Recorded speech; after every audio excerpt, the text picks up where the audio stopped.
प्रिय विद्यार्थियों, आप सबका स्वागत है। और 5 टेस्ट हम लोग देख चुके और 6ठा टेस्ट आज हम लोग देख रहे हैं। आए हुए क्वेश्चन का ही हम लोग वर्णन कर रहे हैं। एक क्वेश्चन से जितना क्वेश्चन निकल रहा है वो हमारे लिए उपयोगी होगा, इसलिए इसको हम लोग नोट करते जाएंगे। तो ये क्वेश्चन नंबर हम 1 से शुरू कर रहे हैं। ये क्वेश्चन नंबर 1 हुआ। और क्या है क्वेश्चन 1 कि निम्नलिखित में से कौन क्षार का गुण नहीं है। तो पहला इसका चॉइस लिख लें, उसके बाद देखेंगे कि क्षार क्या है। क्वेश्चन नंबर 1 का आंसर ए कि ये पानी में हाइड्रोजन आयन उत्पन्न करते हैं, गलत है। अब देखें कि क्षार क्या है। क्षार कहते हैं बेस। कहीं क्षार वह पदार्थ है जो स्वाद में तीखा होता है, लाल लिटमस पत्र को नीला करता है, जिसमें OH- आयन होता है। क्षार को टच करेंगे तो चिकना होता है। तो यह क्षार का गुण हुआ। अम्ल क्या है? अम्ल कहते हैं एसिड, अम्ल। तो अम्ल वह पदार्थ है जो स्वाद में खट्टा होता है, नीले लिटमस पत्र को लाल करता है और यह जल में हाइड्रोजन आयन का त्याग करता है, कि ये H+ आयन प्रदान करेगा। तो इसका आंसर कौन सा हो जाएगा? ए, यानी हाइड्रोजन आयन उत्पन्न करते हैं। गलत है, गलत ही चुनना था। 2 नंबर क्वेश्चन नंबर 2। क्वेश्चन 2 में देखेंगे कि निम्न में से कौन एक परमाणुक है। एक परमाणुक माने एक अणु में एक ही परमाणु हो। जैसा कि हम लोग देख चुके हैं, या हाइड्रोजन द्विपरमाणुक है, इसको हम H2 के रूप में लिखते हैं। अर्थात एक अणु में जितना परमाणु होता है वह कहलाता है परमाणुकता। तो एक परमाणुक माने कि एक अणु में एक परमाणु हो। एक परमाणुक कौन सा हो जाएगा? आर्गन, यानी 2 नंबर में बी। अब देखिए हाइड्रोजन, तो हाइड्रोजन को हम लोग H2 के रूप में लिखते हैं, तो हो गया द्विपरमाणुक। गंधक, तो गंधक अष्टपरमाणुक है। सल्फर को हम एसेट में लिखते हैं ना। ऑक्सीजन O2 के रूप में लिखते हैं, द्विपरमाणुक हो गया। ओजोन त्रिपरमाणुक है, ट्राई एटॉमिक है। फास्फोरस चतुष्परमाणुक, टेट्रा एटॉमिक है। तो इस तरह से अभी हम क्वेश्चन नंबर 2 देख रहे थे। 2 का आंसर हुआ बी। और क्वेश्चन नंबर अब देखते हैं 3। क्वेश्चन नंबर 3 में क्या है? क्वेश्चन 3 में कि निम्नलिखित में कौन सा आवर्त सारणी का हिस्सा नहीं है। देखते हैं कि जो चॉइस दिया हुआ है वो आवर्त सारणी से रिलेटेड कौन नहीं है। इसे हैलोजन, तो हैलोजन ये आवर्त सारणी से रिलेटेड है। ये 17वां ग्रुप का एक तत्व हो गया। हैलोजन का मतलब होता है लवण उत्पादक, जिसमें आता है फ्लोरीन, क्लोरीन, ब्रोमीन, आयोडीन और स्टैटिन। तो ये हो गया आवर्त सारणी का एक अंग हुआ। आवर्त सारणी में एक अंग हो गया ही।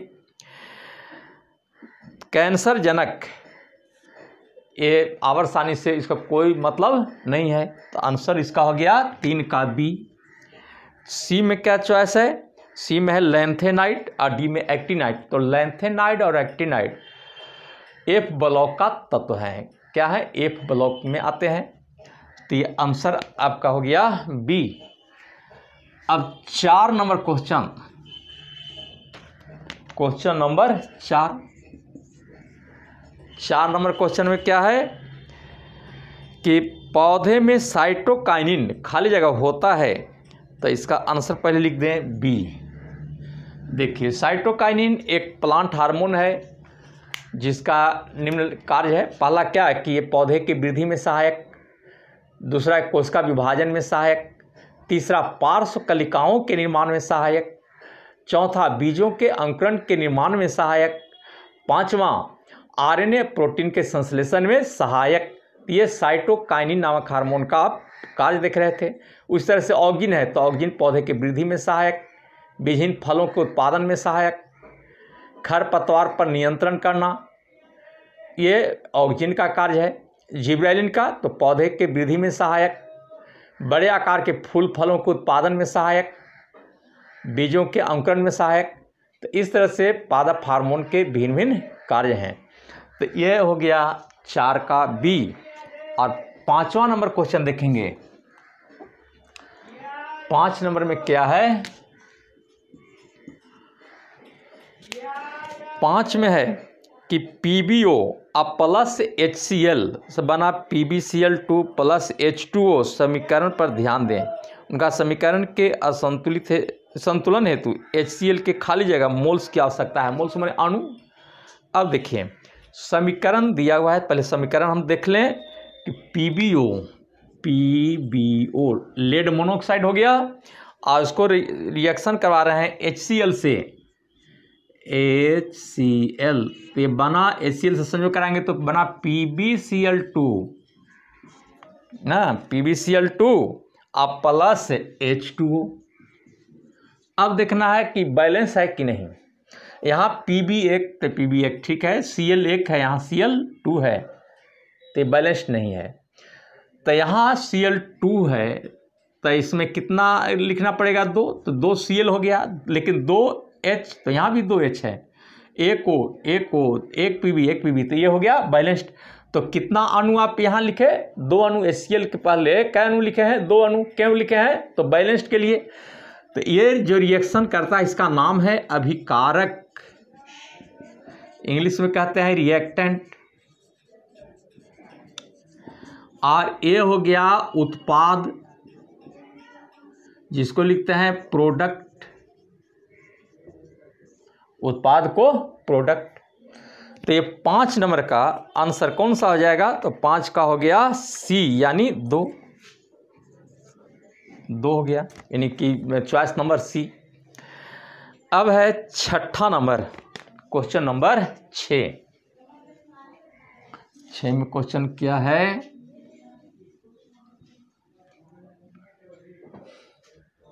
क्वेश्चन नंबर 6 में देखेंगे। 6 में है कि एक माध्यम में एक ध्वनि तरंग का तरंग दैर्ध्य कितना है जिसकी आवृत्ति 840 हर्ट्ज और गति 380 मीटर पर सेकेंड। क्या निकालना है, तरंग दैर्ध्य यानी वेव लेंथ, जो लैम्डा से दिखाते हैं, निकालना है। भी दिया हुआ है 380 मीटर पर सेकेंड यानी वेग दिया हुआ है, और एन माने आवृत्ति यानी फ्रीक्वेंसी दिया हुआ है 840 हर्ट्ज, 840 हर्ट्ज, एजेड लिखते हैं हर्ट्ज को, आवृत्ति का मात्रक हर्ट्ज है।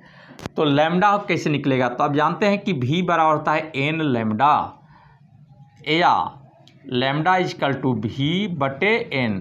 भी दिया हुआ है 380 और एन है 840, एक कट करके आएगा 0.45, काट में भाग देंगे तो 0.45 क्या मीटर हो जाएगा, 0.45 मीटर। और अब देखते हैं क्वेश्चन नंबर 7। तो 6 का कौन सा हो जाएगा, यानी सी, 6 का हो गया सी। अब क्वेश्चन नंबर 7वां क्वेश्चन देखिए। 7 में क्या है क्वेश्चन, क्वेश्चन नंबर 7 में है कि निम्नलिखित में कौन चूर्ण प्रवार मोलस्का संघ से संबंधित नहीं है, मैंने मोलस्का से कौन संबंधित नहीं, मोलस्का में कौन नहीं आता है। तो चलिए घोंघा तो ये मोलस्का है, कैटन मोलस्का है, ऑक्टोपस मोलस्का है, और एंटीडोन ये है इकाइनोडर्मेटा, ये मोलस्का में नहीं है। तो आंसर कौन सा हो जाएगा, डी। देखिए मोलस्का में घोंघा जिसको स्नेल कहते हैं,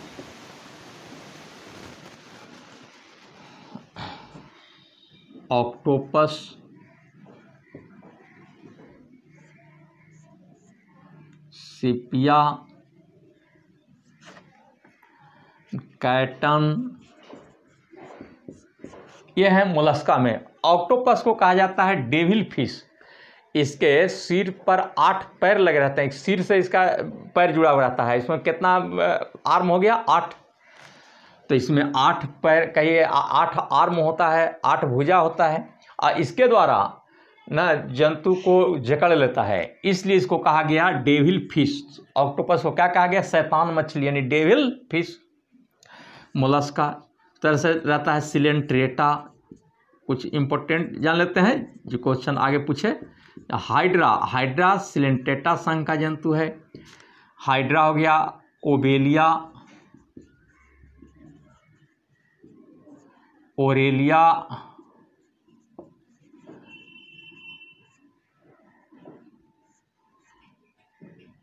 ऑरेलिया को ऐसे जेली फिश कहा जाता है, इसको कहते हैं जेली फिश।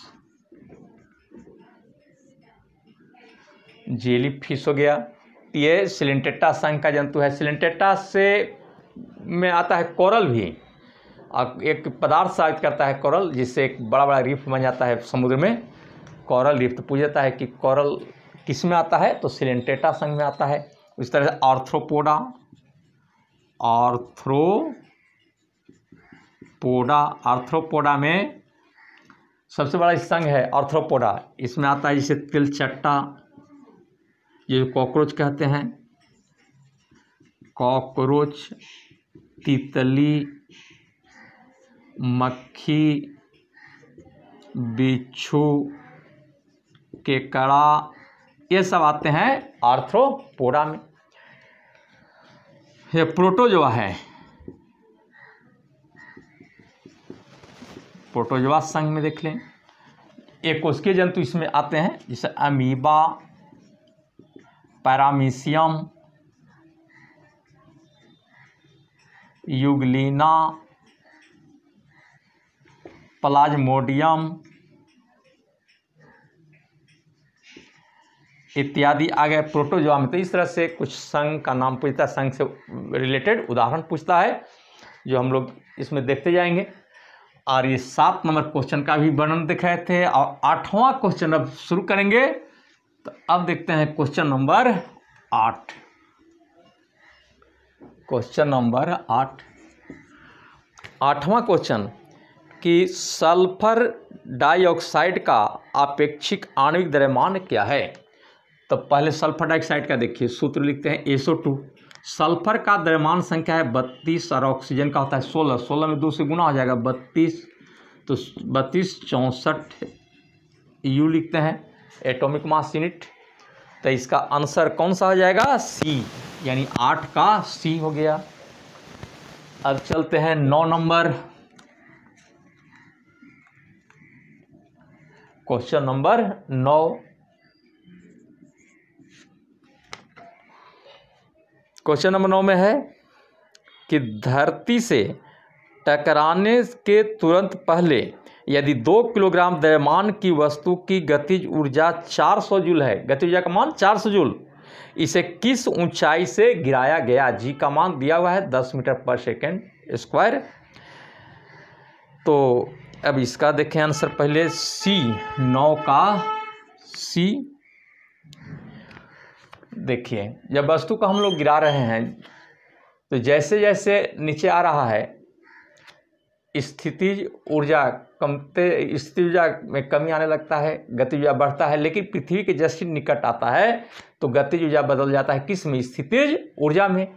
तो गतिज ऊर्जा स्थितिज ऊर्जा में बदलेगा, तो इसके लिए हम लोग सूत्र लिखेंगे। मान ली E ऊर्जा के लिए तो mgh, तो ऊर्जा E कितना दिया है? 400 जूल। ऊर्जा का मान है 400 जूल, और मास दिया है 2 किलोग्राम, और जी का मान 10 इंटू H, या H बराबर 400 अब बटे 10 दूनी 20 मीटर, 20 मीटर हो गया। यानी वस्तु को 20 मीटर की ऊंचाई से गिराया गया। तो ये आंसर था 9 का C। और क्वेश्चन देखें 10वां नंबर क्वेश्चन क्या है? क्वेश्चन नंबर 10,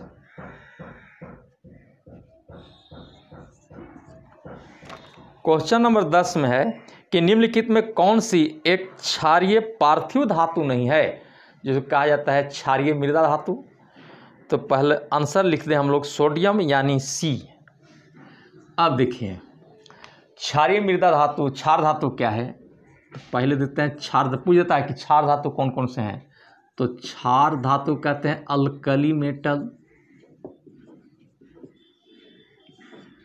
ये फर्स्ट ए ग्रुप का तत्व है। ऐसा आधुनिक आवर्त में पहला ग्रुप हुआ। इसमें हो गया क्षार धातु में lithium, sodium, potassium, rubidium, caesium और फ्रांसियम, ये है क्षार धातु। क्षार धातु बहुत रिएक्टिव होते हैं, क्रियाशील होते हैं, इसलिए हवा में अगर छोड़ते हैं तो ऑक्साइड बन जाएगा, जल में रखते हैं तो हाइड्रोक्साइड बन जाएगा, इसलिए इसको हम लोग किरासन तेल में डुबाकर रखते हैं। पूछता है कि निम्नलिखित में किसे किरासन तेल में डुबा के रखते हैं, आंसर आप देखते होंगे सोडियम लिखा हुआ, सोडियम मान लेना है, पोटासियम होगा, लिथियम होगा, यानी जितना फर्स्ट ए ग्रुप का तत्व है, पहला ग्रुप का जितना भी तत्व है उसको हम लोग किरासन तेल में रखते हैं। क्यों रखते हैं? क्योंकि ये बहुत एक्टिव रहता है, रिएक्ट जल्दी करता है। और दूसरा देखते हैं क्षारीय मृदा धातु, ये हो गया क्षारीय धातु। अगला क्षारीय मृदा धातु या पार्थिव धातु एक ही चीज है, क्षारीय मृदा धातु, इसका अल्कलाइन अर्थ मेटल,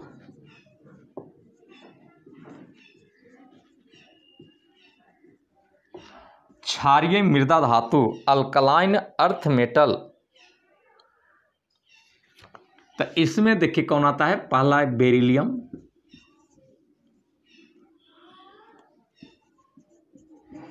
जिसको हम लोग बी से लिखते हैं, उसके बाद magnesium, Mg, calcium, Ca, strontium, SR, barium, Ba, radium, Ra, ये कहलाते हैं क्षारीय मृदा धातु। कह देता है कि पटाखा में लाल रंग किसके कारण, तो स्ट्रोंशियम के कारण। पटाखा में हरा रंग किसके कारण, तो बेरियम के कारण। इस तरह से इसमें भी क्वेश्चन पूछता है। तो अब हम देखते हैं 10 का हो गया सी, 11 नंबर। 11 नंबर देखें,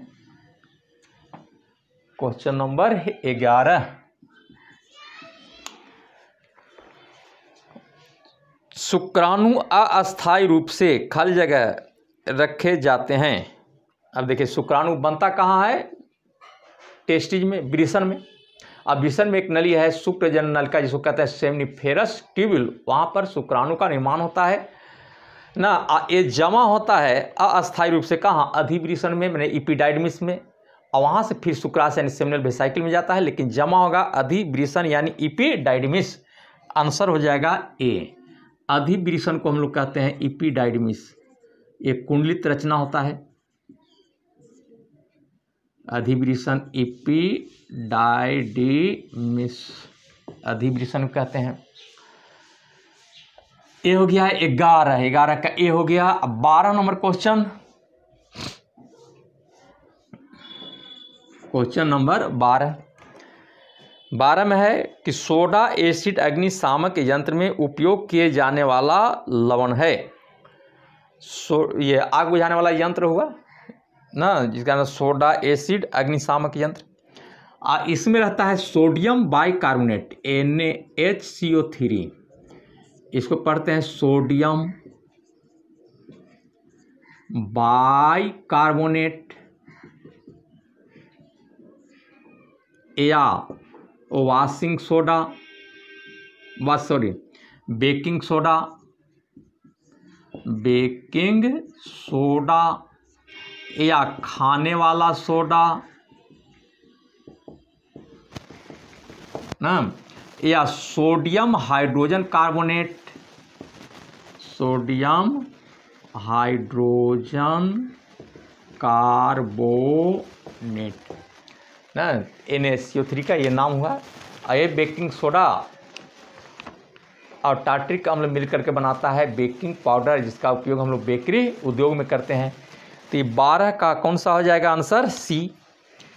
अब चलते हैं क्वेश्चन नंबर 13। Question number 13।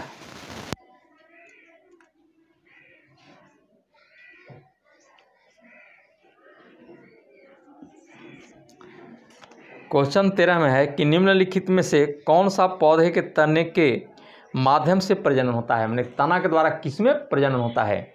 चलिए पहला चॉइस है जैसे ब्रायोफाइलम, तो ब्रायोफाइलम में जनन होता है पत्ती के द्वारा। ब्रायोफाइलम इसको कहते हैं लोग पत्थर चट्टा, पत्थर चट्टा या अजूबा कहते हैं, अजूबा। ये पत्ती के द्वारा किससे होगा कि पत्ती का किनारा जो कट्टा छट्टा रहता है और यहीं पर बड़ निकाला जाता है कली, ये कली फिर बड़ा होकर टूट के नीचे गिरेगा और नया फिर पौधे का निर्माण करेगा। इमली तो बीज बोते हैं, मैंने कि लैंगिक जनन इसमें होगा। ब्रायोफाइटा तो ब्रायोफाइटा में लैंगिक जनन होता है। और गुलाब तो इसमें तना के द्वारा, तो तना के द्वारा किस में होगा, जैसे गुलाब का कटिंग काट के लगाते हैं तो क्या तना काट के लगाते हैं, तो तना के द्वारा जनन किस में होता है, तो जैसे गुलाब, गन्ना, आलू, ये सब तना इसमें लगाते हैं। हल्दी, अदरक, ये सब तना के द्वारा। और जड़ द्वारा जैसे शकरकंद जड़ के द्वारा जनन की क्रिया होती है। तो जब जनन की क्रिया जड़, तना या पत्ती द्वारा हो तो ऐसे जनन को कहा जाता है कायिक जनन, वेजिटेटिव रिप्रोडक्शन। कायिक जनन, वेजिटेटिव रिप्रोडक्शन।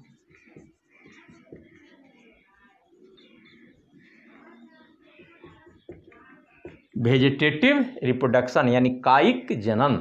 कायिक जनन के वैसे जनन जिसमें जनन की क्रिया जड़, तना या पत्ती द्वारा हो कहलाएगा कायिक जनन। तो ये था 13। तो 13 का कौन सा हो जाएगा आंसर, डी यानी गुलाब। 14 नंबर, 13 का देख चुके और 14 नंबर में देखेंगे।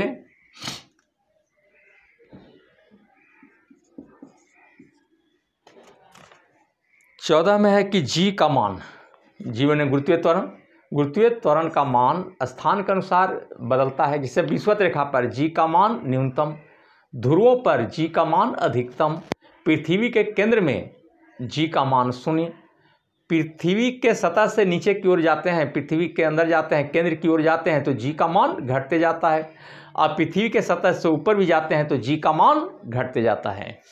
तो ये आंसर कौन सा हो जाएगा कि पृथ्वी के केंद्र की ओर जाने पर जी का मान क्या होगा, कम, अर्थात 14 का answer D. 15 number, question number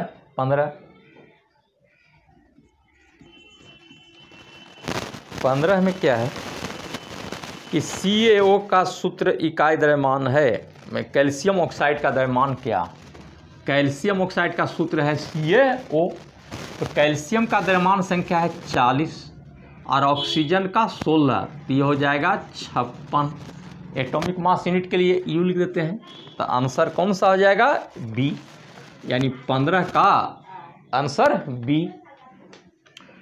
16 number question, question number 16।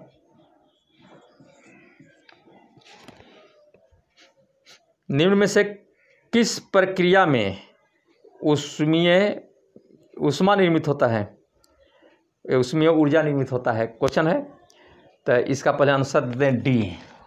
ऊष्मीय ऊर्जा का मतलब क्या, जैसे श्वसन है तो श्वसन में क्या होता है कि ऑक्सीजन हम लोग लेते हैं, जिसके फलस्वरूप कोशिका में उपस्थित ग्लूकोज टूटता है और टूट करके ऊर्जा देता है और कार्बन डाइऑक्साइड बाहर निकालता है, वह ऊर्जा एटीपी के रूप में जमा रहता है।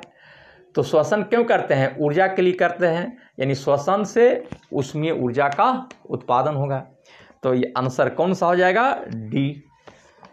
17 नंबर,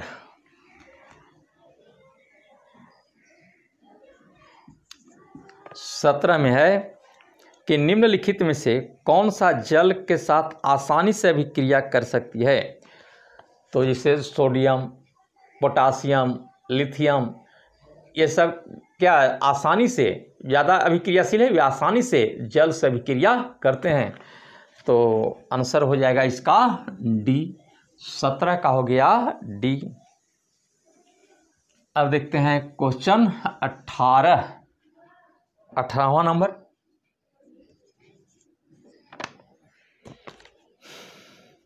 18 में है कि तत्व X चतुसंयोजक और तत्व Y द्विसंयोजक है, इन दो तत्वों द्वारा बना यौगिक। तो देख लीजिए इसका आंसर पहले दे दें।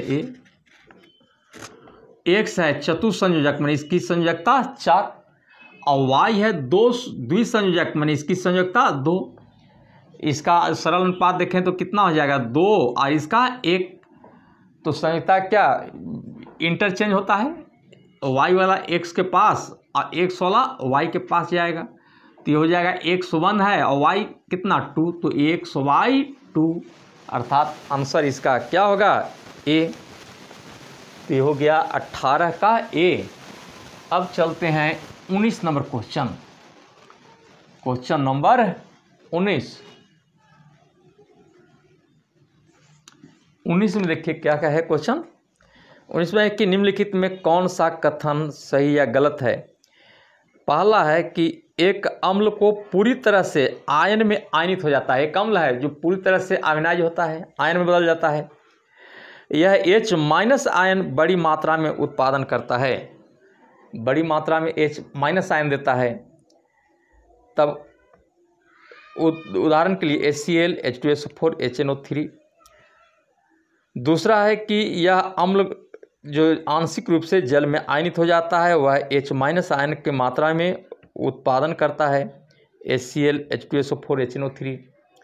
अब देखिए ये अम्ल वह पदार्थ है जो हाइड्रोजन आयन का त्याग करता है। एक अम्ल क्या त्यागता है, हाइड्रोजन प्लस आयन। लेकिन दोनों चॉइस में H- दिया हुआ है, इसलिए दोनों क्या हो जाएगा, गलत हो जाएगा। यानी ए और बी दोनों गलत हो जाएंगे। सही कब होता, जैसे H+ आयन देता, लेकिन दिया है H-, इसलिए आंसर इसका हो जाएगा ए। यानी ए और बी दोनों असत्य हो गया। तो 19 का हो गया ए। और क्वेश्चन 20 नंबर क्वेश्चन। 20 में है कि धोवन सोडा का रासायनिक सूत्र क्या है। धोवन सोडा का कहते हैं वॉशिंग सोडा। धोवन सोडा, इसको वॉशिंग सोडा कहते हैं इंग्लिश में, वॉशिंग सोडा। इसका हो जाएगा Na2CO3 × 10H2O। सोडियम कार्बोनेट, इसमें 10 अणु जल का रहता है, तो ये हो गया सोडियम कार्बोनेट × 10H2O। धोवन सोडा का सूत्र हो गया ये। खाने वाला सोडा तो NaHCO3 ना। तो ये 20 नंबर का आंसर हो जाएगा ए, यानी 20 का ए। चलिए क्वेश्चन नंबर अब 21। Question number 21। 21 में क्या है कि सौर ऊर्जा संग्राहकों में अधिकतम दक्षता प्राप्त होती है। मैंने सौर ऊर्जा को ग्रहण करने के लिए सबसे प्रयुक्त कौन सा होता है, कैसा डिस्क होता है, तो पाराबोलिक डिस्क ना, जो ऊर्जा को एब्जॉर्ब कर ले। तो इस प्रकार 21 का हो जाएगा आपका आंसर बी हो जाएगा। 21 का हो गया बी। अब देखते हैं क्वेश्चन नंबर 22। देखिए 22 में क्या है कि नीचे दिए गए IPSC नामों में से एक अलग है, इसका चयन करें। पहला है चॉइस में CH3OH, इसको पढ़ते हैं मिथेनॉल, ये अल्कोहल हुआ, और इसका कॉमन नेम हो गया मिथाइल अल्कोहल, सही है। दूसरा है C2H5OH होना चाहिए ना, C2H5OH, इसका नाम है इथेनॉल यानी इथाइल अल्कोहल। अगला C4H8OH, जिसको कहते हैं ब्यूटेनॉल। तो ब्यूटेनॉल के लिए होगा C4H7 होना चाहिए ना, तो इसको ब्यूटाइल अल्कोहल कहते हैं, अल्कोहल के लिए OL होता है, तो ब्यूटेनॉल। और C2H5OH C3H7OH C3 ये होना चाहिए, C4H9 होना चाहिए था ब्यूटेनॉल में, लेकिन दिया है 8, और नीचे C3H7OH प्रोपेनॉल यानी प्रोपाइल अल्कोहल। तो आंसर यहाँ B और C दोनों हो जाएगा, क्योंकि दोनों में मिस किया है। C2H5OH इथाइल अल्कोहल के लिए होता है, इथाइल अल्कोहल। इथाइल अल्कोहल का यूपेक नेम IPAC नाम लिखेंगे तो कार्बन के आधार पर लिखते हैं, जैसे 2 नंबर कार्बन तो मीथेन, ई को हटा देते हैं, 2 नंबर carbon ethane, ethane.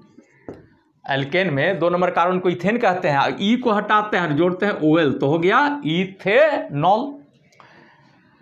C4H9OH ethane, ये हो गया क्या, 4 नंबर कार्बन को ब्यूटेन कहते हैं, तो ये हो गया ब्यूटाइल अल्कोहल, कॉमन में ब्यूटाइल अल्कोहल। लेकिन यूपेक नेम देखेंगे तो ब्यूटेन, ई को हटा देंगे और जोड़ेंगे OL तो ब्यूटेनॉल। लेकिन चॉइस में दोनों में दिया है, C2H6 दे दिया है, वो भी गलत है, और C4H8 दे दिया है, वो भी गलत है। तो B या C दोनों, B या C दोनों में से कोई चॉइस हो सकता है। और 23 नंबर क्वेश्चन, क्वेश्चन नंबर 23,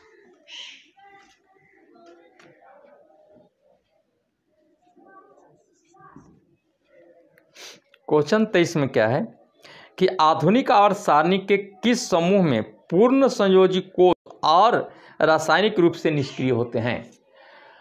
तो इनर्ट गैस, इनर्ट गैस जिसको अक्रिय गैस कहते हैं, नोबल गैस भी कहते हैं, और नोबल गैस ये 18वां ग्रुप का तत्व है, 18 ग्रुप या 0 ग्रुप का। 18वां आधुनिक आवर्त सारणी के अनुसार हो गया, पहले 0 में रखा जाता था तो 0 ग्रुप, या कहिए 18 ग्रुप में। और इसमें आता है हीलियम, नियॉन, आर्गन, क्रिप्टन, जेनन और रेडॉन, ये आता है इनर्ट गैस में। तो इसमें क्या, सब में पूर्ण कोष रहता है, सबके बाहरी कक्षा में 8, हीलियम में 2, तो हीलियम में एक ही कक्षा है, इसमें 2 इलेक्ट्रॉन रखने की कैपेसिटी है, 2 से ज़्यादा नहीं रखेगा। इस तरह से जितने भी तत्व देखे ये अपने कोष्ठ को पूर्ण रखा है, इसके बाहरी कक्षा में पूर्ण इलेक्ट्रॉन है, इसलिए यह रासायनिक समीकरण, रासायनिक अभिक्रिया में भाग नहीं लेता है। तो आंसर 23 का कौन सा हो जाएगा, 23 का आंसर हो जाएगा B। 23 क्वेश्चन अभी देख चुके, और अब देखते हैं क्वेश्चन नंबर 24। क्वेश्चन नंबर 24 देखेंगे। 24 में है कि पादप उत्तक मुख्यतः 2 प्रकार के होते हैं, कौन कौन। तो पादप उत्तक देखिए, पादप उत्तक जो कहते हैं प्लांट टिश्यू, प्लांट टिश्यू, ये 2 प्रकार का होता है। एक हो गया विभज्योतिकी उत्तक, विभज्योतिकी उत्तक, इसको कहेंगे मेरिस्टेमेटिक टिश्यू, मेरिस्टेमेटिक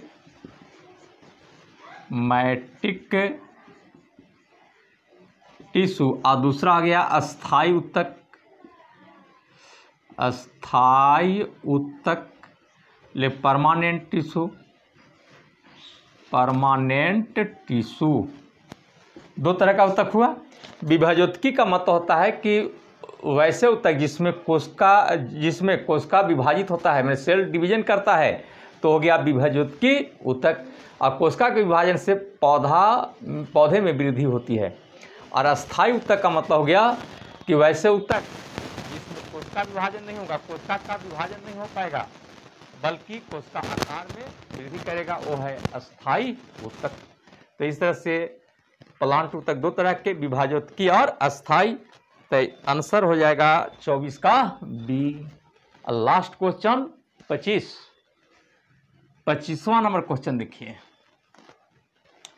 25 में है कि 25 में कि 12 ओम प्रतिरोध वाले तार को दुगना कर दिया जाता है, खींचकर दुगना कर दिया जाता है, तब तार के नए प्रतिरोध की गणना करें। एक तार है उसको खींच करके दुगना करते हैं, इसका पहला प्रतिरोध में पहले वाला प्रतिरोध 12 ओम है, तो अंतिम प्रतिरोध क्या होगा या नया प्रतिरोध क्या होगा, यही क्वेश्चन है। तो जान लेंगे कि जब तार को खींचकर बढ़ाया जाए तो इसके लिए सूत्र है R1/R2 बराबर L1/L2 का होल स्क्वायर। जब तार को खींचकर बढ़ाएंगे तो आयतन में कोई परिवर्तन नहीं होगा, आयतन में परिवर्तन नहीं होगा, तो इसके लिए सूत्र R1/R2 इक्वल टू L1/L2 का होल स्क्वायर। तो R1 दिया हुआ है 12 ओम, तो 12 रख दिए, R2 निकालना है, L1 शुरू की लंबाई है और दुगना कर दिया जाता है, मतलब शुरू में मान लीजिए कि L1 है तो दुगना करेंगे तो 2L1 हो जाएगा। तो अंतिम लंबाई L2 मैंने अंतिम लंबाई 2L1, L1 कट जाएगा, या R2 बराबर 2 दूनी 4 हो जाएगा, अब बरचौ 48 ओम। आंसर हो गया 48 ओम। या अगर ये बड़ा क्वेश्चन लग रहा है तो इसके लिए एक ट्रिक भी है जो कम समय में बन जाए। तो R2 इक्वल टू होता है n² इंटू R1। ट्रिक है, दुगुना किया जाता है, खींच करके हम दुगुना करेंगे तार को, तो 2 दूनी 4 और R1 शुरू का प्रतिरोध है 12, तो बरचौ 48 ओम। ऐसे बनाएं या सूत्र पर बनाएं, तो सूत्र पर बनाना बेहतर होता है ना, इससे कंसेप्ट बनता है। तो इस तरह से 25 का आंसर हो जाएगा ई यानी 48 ओम। अरे 25 क्वेश्चन पूरा होता है। ये सेट नंबर 6 था और अगला शनिवार को 7वां टेस्ट चलेगा और सोमवार से फिर करेंट, सोमवार को हम लोग शुरू करेंगे विद्युत धारा, फिजिक्स में आ जाएंगे। फिजिक्स का एक चैप्टर खत्म होगा तो केमिस्ट्री में आ जाएंगे, उसके बाद फिर बायोलॉजी में। तो इस तरह से परीक्षा के समय तक लगभग हम चैप्टर को पूरा करेंगे, पूरा करने का भी कोशिश करेंगे। धन्यवाद।